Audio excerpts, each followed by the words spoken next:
अस्सलाम वालेकुम। पाकिस्तान की बेबस और लाचार जमहूरियत, उस पे हंसा जाए या रोया जाए।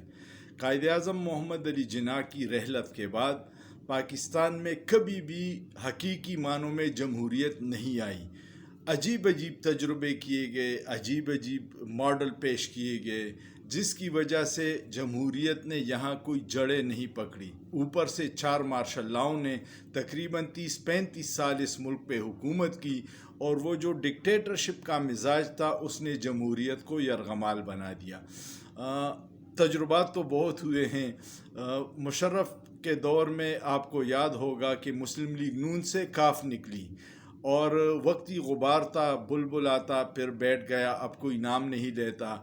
फिर एक पीपल्स पार्टी से पीपल्स पार्टी पेट्रियाट निकली थी, वो भी वक्ती गुबार था। फिर जब वक्त बदला तो लोग वापस चले गए।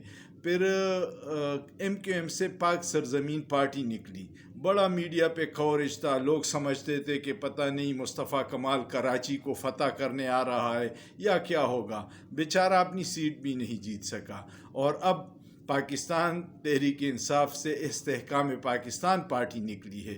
और हैरत की बात यह है कि तहरीक इंसाफ के जितने रहनुमा 9 मई के वाक़यात में जिनको मुलव्वस किया गया था हुकूमत ने, वो सारे अब बिल्कुल पाक साफ़ और शफाफ हो गए, क्योंकि वो तहरीक इस्तेहकाम में शामिल हो गए हैं। तो ये जो तजुर्बात हैं, ये जमहूरियत के लिए कोई नेक शगुन नहीं है। जमहूरियत अवाम का निज़ाम होता है, अवाम के हाथों।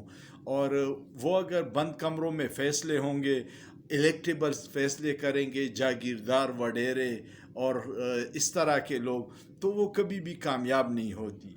हिंदुस्तान में जमहूरियत की जड़ें बड़ी मज़बूत है, इसके बावजूद कि वहाँ पे करप्शन के इल्ज़ामात सियासतदानों पे लगते हैं, मुख्तलिफ़ चीज़ें हैं, खामियां हैं, कमियां हैं, लेकिन उनकी इकॉनमी इस जमहूरियत की वजह से ग्रो कर रही है और ग्रास रूट लेवल से नई नई क़ियादत आगे आ रही है। किसी ज़माने में नेहरू ख़ानदान का कब्ज़ा था, फिर BJP आ गई और इस तरह सिलसिला चलता रहा। अब आम आदमी पार्टी कुछ सूबों में इक़्तिदार में है।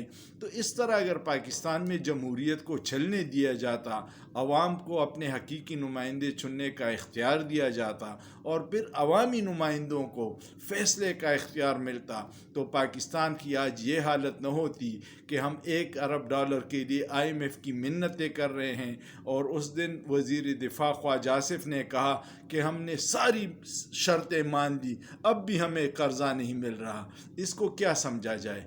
इसको ये समझा जाए कि भिखारियों की दुनिया में कोई इज़्ज़त नहीं होती।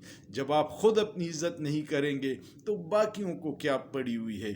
और रोज़ाना आप सऊदी अरब, UAE और चाइना से मांगने जाते हैं, वो भी अब आपकी तरफ नहीं देखते।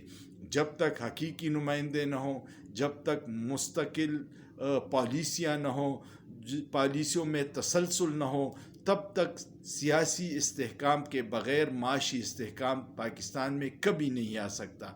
और माशी इस्तेहकाम होगा, रोज़गार बढ़ेगा, लोगों के मसाइल कम होंगे, खुशहाली आएगी और आप बैरूनी आकाओं और IMF वग़ैरह के कर्ज़ों से आपको निजात मिलेगी। अभी तकरीबन FBR ने ये इंकशाफ किया है कि कोई 473 अरब उनको टैक्स कलेक्शन में कमी का सामना है। और पिछले साल का टारगेट पूरा नहीं हुआ, जबकि IMF ने नया टारगेट 9,200 अरब का दिया है। जो पिछला पूरा नहीं हुआ, आगे क्या पूरा होगा? और इसकी सिर्फ़ एक बुनियादी वजह है, वो है बर वक्त आइन के मुताबिक इलेक्शन न करवाना और सियासी बेचैनी। जब तक सियासी इस्तेहकाम नहीं आएगा, आपकी इंडस्ट्री बंद होगी। पहले जब हमारी हालात ख़राब थे तो इंडस्ट्री टेक्सटाइल की सारी बांग्लादेश चली गई। आज बांग्लादेश हर शोबे में हमसे आगे है और हम हर शोबे में बांग्लादेश से पीछे हैं। यही मिसालें हर तरफ हैं। अब भी अगर हमारे पॉलिसी साज और फैसला साज लोग अपनी अनाओं को साइड पे रख के साफ शफाफ इलेक्शन होने दे, चाहे कोई भी जीत ले, पीपल्स पार्टी जीत ले, तहरीक लब्बैक जीत ले, मौलाना साहब जीत ले, नेशनल अवामी पार्टी जीत ले, तहरीक इंसाफ जीत ले, इस्तेहकाम पाकिस्तान जीत ले, MQM जीत ले, उनको اختیار دیجیے گا، ان کو اقتدار دیجیے گا۔ آپ دیکھیے گا کہ ایک ہی ٹینیور میں ایک ہی 5 سال اگر کوئی بھی وزیر اعظم پورے کر لے اور پالیسیوں میں تسلسل ہو تو یہ ملک ٹریک پہ آ جائے گا۔ اور انشاءاللہ ٹیلنٹ بہت ہے، ٹیلنٹ کی کمی نہیں ہے، لیکن اس وقت لوگ بہت مایوس ہیں، انڈسٹری مایوس ہے، پڑھا لکھا لوگ مایوس ہیں، انٹلیکچوئل مایوس ہیں، نوجوان باہر جا رہے ہیں، بے روزگاری ہے۔ اس کا حل صرف یہ ہے کہ عوام کی امنگوں کے مطابق قیادت آ جائے اور ملک آگے بڑھے۔ امید ہے آپ کو یہ ویڈیو پسند آئی ہوگی۔ ویڈیو پسند آئے تو میرے یوٹیوب چینل انیس خان آفیشیل کو سبسکرائب کیجیے گا، اس پہ کمنٹ کیجیے گا، لائک کیجیے گا، دوستوں کے ساتھ شیئر کیجیے گا، اور سوچئے، سوچنا جرم نہیں ہے۔ شکریہ۔